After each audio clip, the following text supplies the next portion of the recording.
আমার স্ত্রী পাবে যে টাকা দিয়ে ভাগ বন্টন করবে, গ্রামের মানুষ সতর্ক থাকবে। আমি কি পাবো? একজন বলছে মৌলভী সাহেবের কাছে আসতে হয় না, আর আবল তাবল প্রশ্ন করবে চল। আর অন্য লোক কি বলবে, এত লাভ। বাড়ি থেকে গিন্নিটা বলবে আর স্ত্রী বলবে হ্যাঁ যে অনেক লাভ। যে চিন্তা করছে কি, বুড়া খালি আজকে দিবে আর 2 মাসে কোনো রকম পুরা 2টা কিস্তি যদি দিয়ে দেয়, তাহলে যদি মরে যায় আমরা টাকাটা 2 লাখ টাকা 3 লাখ টাকা পাবো, আমার সুখের জীবন কাটবে। বাড়িখান সুন্দর করে দেব, বাড়িটা সুন্দর করে রং করব। ছেলেরা বলছে আমরা একটা করে ব্যবসা পাতাবো।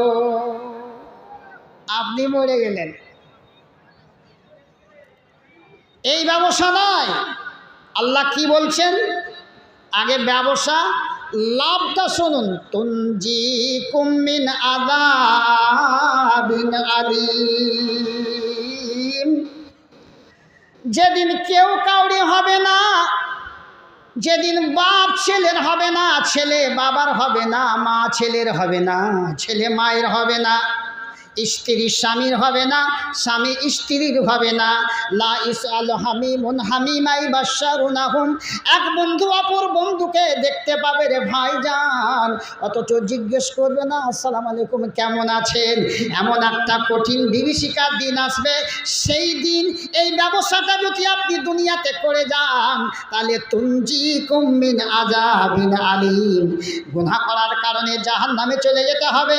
জাহান্নাম থেকে বাপ বাঁচাতে পারবে না, মা বাঁচাতে পারবে না, বন্ধু বান্ধব বাঁচাতে পারবে না, নেতা মন্ত্রী বাঁচাতে পারবে না, সর্দার বাঁচাতে পারবে না, অর্থ সম্পদশালী কেউ কেউ অপরকে কেউ কাউকে বাঁচাতে পারবে না। সেদিন আপনাকে তুনজিকুম মিন আযাবিন আলীম, সেদিন আপনাকে এই ব্যবসাতে বাঁচাবে। লাভটা হয়ে গেল। এবার ব্যবসাটা করতে গেলে এই লাভ। ব্যবসাটা কি? এবার আল্লাহ বলছেন তুমিনুনা বিল্লাহি ওয়া রাসূলিহি ওয়া তুজাহিদুনা ফি সাবিলিল্লাহি বিআমওয়ালিকুম ওয়া আনফুসিকুম যালিকুম খায়রুল লাকুম ইন কুনতুম তা'লামুন।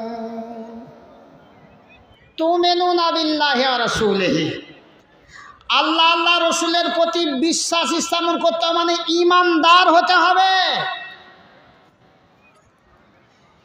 ইমান আনতে হবে ভিতরে, ইমানকে আনতে হয়। ইমানি কাজ করতে গেলে, ইমানি পথে চললে, ইমানি সেন্টারে যাতায়াত করলে, ইমানি লোকের সঙ্গে সম্পর্ক রাখলে, ইমানে বৈঠকের সঙ্গে সম্পর্ক লাগলে ইমান আসবে ভিতরে। আর বেঈমানদের সঙ্গে উঠা বসা করতে গেলে দিন ইমান ফিউজ হয়ে যাবে, ইমান ডিলেট হয়ে যাবে।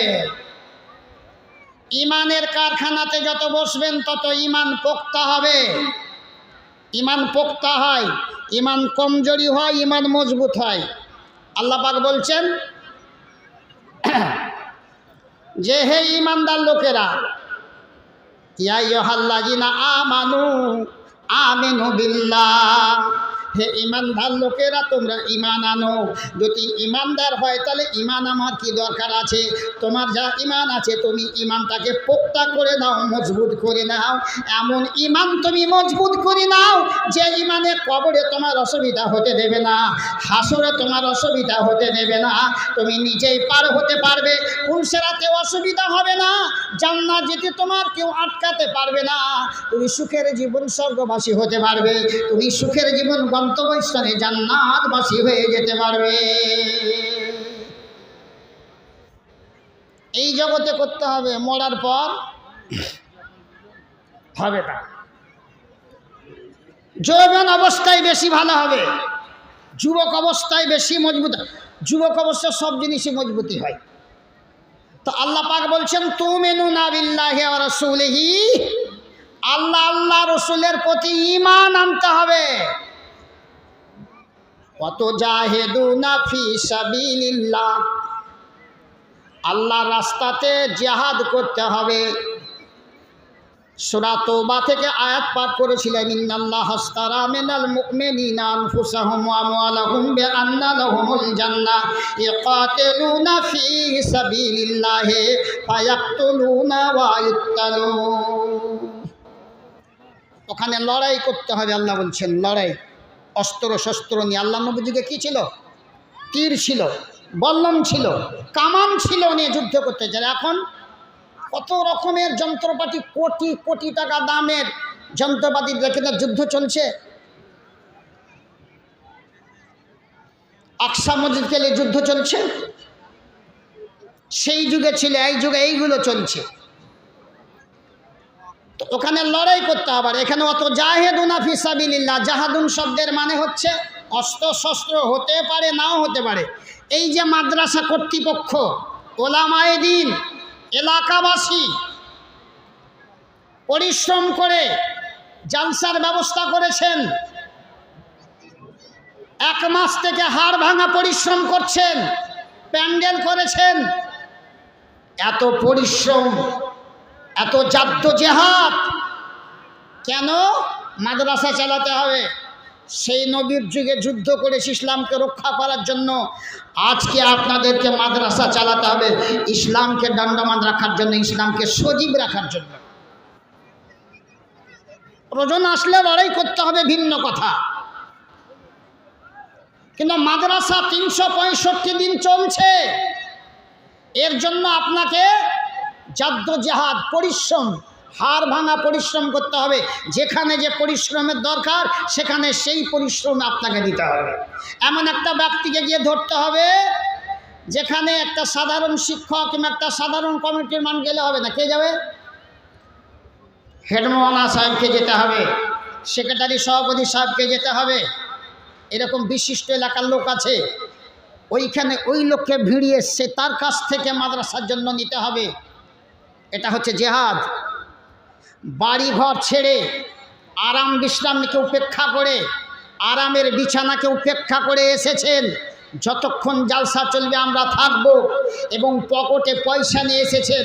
এ মাদ্রাসাকে আমরা জান প্রাণ দিয়ে সহযোগিতা করব, অর্থ দিয়ে। জান নিয়ে এসেছেন এবং অর্থ দিবেন। কি এই মন নিয়ে আসেননি? এই মন নিয়ে তো এসছেন না, এমনি ঘুরতে এসছেন? আওয়াজ শুনতে পান না? একটু আওয়াজ করবেন। এই ইমানি জাদমানে এসেছি। তো আল্লাহ পাক বলছেন অত জাহেদুনা ফি সাবিলিল্লাহ। এটা হলো ফি সাবিলিল্লাহর পথ, আল্লাহর পথ। আজকে আমরা কত পথে যে দান করছি। এই যে মোবাইল, বাচ্চা ছেলেরা মোবাইল না হলে খাইতে বসে না। খালি চোখ ফুটেছে আর মুখ ফুটেছে তো মোবাইল নিয়ে কাঁদছে। এই মোবাইল দেখবে তেমনি খেতে বসবে। ওর থেকে একটা বড় ছেলেগুলা খেলা দেখছে, তার থেকে বড় ছেলেগুলা ইটিং পিটিং দিন রাত। একটা সময় একদিন উঠেছি, তো আমার বাড়ির পাশে একটা দোকান আছে, তো দোকানে বসে দুজনে তো করছে ধন্যবাদ, এটা চলে গেল, এমনি করছে। কী রে, কী হলো রে? লক্ষ্য থেকে গেছে। এই করে লাভ হবে না। আর যারা ভালো ইমানদার লোক, তারা কোরআন হাদিস দেখে, ওলামাদের বক্তব্য শুনে। একটাই জিনিস, তো ভাইজান, এই দ্বীনি প্রতিষ্ঠানকে জান প্রাণ দিয়ে সহযোগিতা করতে হবে। কত জাহেদুনা ফি সাবিলিল্লাহি বিআমওয়ালিকুম আনফুসিকুম যালিকুম খায়রুল লাকুম ইন কুনতুম তা'লামুন। এই ব্যবসা যদি আপনি করেন, আল্লাহ রসুলকে বিশ্বাস করে এই দ্বীনি প্রতিষ্ঠানে যদি আপনি জান মাল দেন, টাকা দেন, অর্থ দেন, পয়সা দেন, দ্বীনি প্রতিষ্ঠানকে যদি আপনি বলবৎ রাখেন, এটা হবে আপনার জন্য উত্তম। এটাই হবে আপনার জন্য উত্তম, যদি আপনি ইমানদার হন। আমরা সবাই ইমানি জাজমানে এখানে এসেছি। বক্তব্য লম্বা করব না, আমাদের এলাকা তো বক্তব্য লম্বা করতে আমি পাই না। আর আমার বন্ধুবার হযরত মাওলানা রেজাউল্লাহ সাহেব হাফেজাউল্লাহ ইঙ্গিত করে দিয়েছেন 8 ঘন্টা বক্তব্য রাখবেন, তারপরে আদায় চালাতে হবে। তো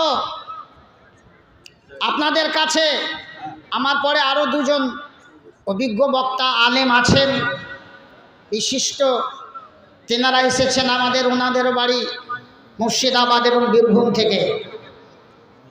তো আপনাদের কাছে অনুরোধ করব, প্রথমে আমার কাছে এই দ্বীনি প্রতিষ্ঠানের জন্য একটা মোটা অঙ্কের মাল 20,000 টাকা আমার হাতে কে দেবেন ভাইজান? 20,000 টাকা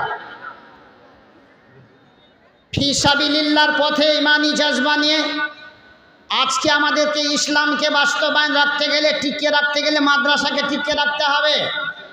আল্লাহর নবী জিগেছিল, ডঙ্কা বেজেছে, বাড়ি থেকে বেরিয়ে গেছেন, যেমন হানজালা রাদিয়াল্লাহু আনহু উহুদের যুদ্ধে বেরিয়ে গেলেন। উহুদের যুদ্ধে বেরিয়ে গেলেন। উহুদের পাহাড়ের পাশে আর একটা ছোট্ট পাহাড় আছে, ওই পাহাড়ের পাদদেশে হযরত হানজালা রাদিয়াল্লাহু আনহু পড়েছিলেন, সেখানে তাকে দাফন করা হয়েছিল। এখন পার্শ্বে উহুদ পাহাড়ের লাগোয়ায় কবরস্থান, সেই 54 জন সাহাবীদের কবরস্থান একদম সুন্দর করে বেষ্টন করা আছে, ঘেরা আছে, ঢোকার কোনো সুযোগ নেই উহুদ পাহাড়ের পার্শ্বে। এবং বোঝাই যায় না যে এই জায়গাটাতে যুদ্ধ হয়েছিল কি করে। মার্বেল বিছানো আছে, এখন চলাফেরার করা সুন্দর জায়গা, অনেক দোকান, অনেক বিল্ডিং, একদম উহুদ পাহাড়ের লাগাই বড় বড় বিল্ডিং। একটা মসজিদ আছে, সেখানে ঢোকার সুযোগ পাওয়া যায়নি, সব ঘেরা আছে। উহুদের যুদ্ধে হযরত হানজালা রাদিয়াল্লাহু তাআলা আনহু প্রথম বিবাহ, বাসরাতে জীবনযাপন করছেন, ডাক পড়েছে যুদ্ধের। স্বামী স্ত্রীতে মধুর মিলন করার পর ফরজ গোসল করার অবসর পাননি, বেরিয়ে গেছেন যুদ্ধের ময়দানে। বীর বিক্রমে যুদ্ধ করতে করতে, মারতে মারতে নিজে মরে পড়ে আছেন, এবং সেখানে ফেরেশতারা গোসল দিয়েছিল। এই জন্য গাসালুল মালায়েকা বলা হয় তাকে, হযরত হানজালা রাদিয়াল্লাহু তাআলা আনহুকে। কি তাদের জীবন, কি তাদের জান দেওয়া, কি তাদের মাল দেওয়া। তো 20,000 টাকা একটা কলমের কথা বলেছি, চিন্তা ভাবনা করুন। 10,000 টাকা দিবার মতন ব্যক্তি যারা আছেন আসেন। আল্লাহ পাক বলছেন লা ইনফিক জু সাতিম মিন সাতিহি, আল্লাহ বলছেন খরচ করবে যার যেরকম ক্ষমতা আছে সেই ক্ষমতা অনুযায়ী। 50,000 টাকা দিবার মতন ব্যক্তি আছে, আপনি 50,000 টাকা দেবেন, তবে আল্লাহ খুশি হবে এবং তেবি আপনার দেওয়াটা প্রাপ্য হবে, উপযুক্ত হবে, যুক্ত হবে। আর আপনি 50,000 টাকা দিবার মতন ব্যক্তি যদি 10,000 টাকা দেন, তাহলে আপনি জু সাতে মিন সাতিহি, আপনার সমকক্ষ অনুযায়ী, আপনার অবস্থা অনুযায়ী কিন্তু হলো না। যারা 5,000 টাকা দিবের মতন ব্যক্তি আছে 5,000 টাকা দিবে, 10,000 টাকা দিবের মতন ব্যক্তি আছে 10,000 টাকা দিবে। আপনাদের দেশে অনেক ধান হয়, ধান আপনারা লিখাবেন, জমিতে ধান আছে ধানগুলো লেখাবেন। এইভাবে ইনশাল্লাহ মাদ্রাসা চলবে। আমাদের দেশে গম হয়, আমাদের দেশে রসুন হয়, পেঁয়াজ হয়, ধানও হয়। তো আপনাদের দেশে এখন ধান আছে, জমিতে লাগা আছে, সেগুলো হবে। আমি দাবি করেছি আপনারা চটচট করে আসুন, একটা কলম আমার হাতে দেন। আসুন ভাইজান, জাগো মুসলিম ঘুমায়ো না আর, জাগো মুসলিম ঘুমায়ো না আর, শোনো করি আহ্বান, উঠেছে রজনী ফুটিছে আলো, ফেলে তব মন প্রাণ। জাগো মুসলিম তুমি যে মানব সব মানুষের সেরা, তুমি যে আলোক সত্যের পথে পারো সেটা চলাফেরা। ইসলাম তব জীবনের ধন, কোরআন তোমার ভাষা, ইমান তোমার দিয়েছে জনম, দুনিয়ার কাদা হাসা। বেলাল আবার আসিবে না ফিরে, বেলাল আবার আসিবে না ফিরে, হইয়া মুয়াজ্জিন তুমি এবার হাঁকবে আজান, শুধবে তাহার ঋণ। সুবেগে সাদেক ফিরে যাই দেখো, এখনো আজান ধ্বনি, হৃদয়ে কাবার মিনারে তোমার উঠুনো না হয় শুনি। জাগো মুসলিম নতুন করিয়া, সুবেগে সাদেক আজ, মুখে লয়ে তুমি কোরআনের বাণী, হৃদয়ে কুচকাওয়াজ। পাঞ্চঞ্চন নওজোয়ানেদের মোবারকবাদ দেই, উঠো জাগো চলো সামনে আগাই, আর সে সময় নেই। 10,000 টাকা দিবার মতন ব্যক্তি নেই, এখন 5,000 টাকা দিবার মতন একজন ব্যক্তি নেই। প্রথমে একটা দান আমি হাতে চাইছি, সেই দানটা নিয়ে প্রথমে আমি শুরু করব, তারপর যা দিবেন ইনশাআল্লাহ নেব। 5,000 টাকার একটা কলম আমার হাতে দেন, ভাইজান কেউ আছেন?